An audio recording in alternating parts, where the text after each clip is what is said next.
At least 8 victims of the unlawful detention in the controversial Coptic Holy Ghost Church of Africa in Kisumu have been rescued.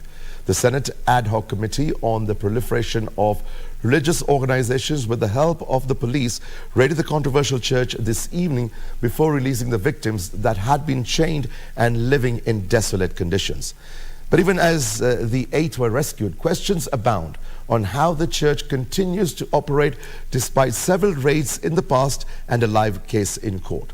Achola Simon with the details. The imposing white painted building in the background houses the controversial Holy Ghost Coptic African Church in Kisumu County. Within the precincts, other small rooms under lock and key dot the area, perhaps concealing what goes on behind the closed doors. Central Alego. And soon the reality was dawning on the Senate Ad Hoc Committee on Proliferation of Religious Organizations on what exactly lies behind the closed doors.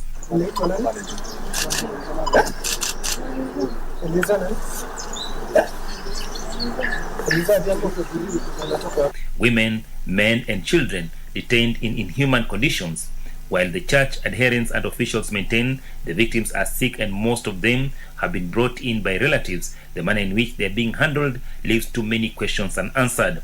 Kwa sababu tumeona ile hali ambao hawa watu wamewekwa ni hali ambao haistahili. Wamewekwa kama wanyama, wamefungiwa makufuli kwa giza, wamewekewa ndoo ya kwenda choo, wanapewa chakula mara moja kwa siku. Ni kama hii ni shakahola ndogo.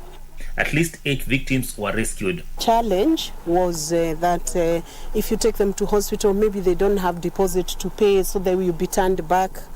So today that problem has been solved, and the CS Health gave a green light yesterday.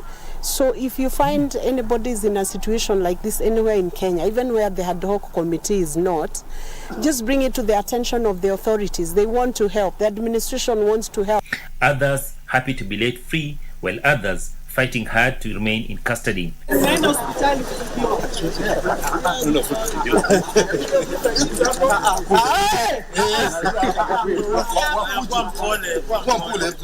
latest batch of victims to be rescued from the controversial church will most likely kick on a debate on why the controversial church continues to operate despite similar raids and rescues in the past. I think you have covered the issue of this church before, but we have been here, our officers, security officers have been here. They were able to take these people initially to court, but the case was dismissed due to lack of merit by court.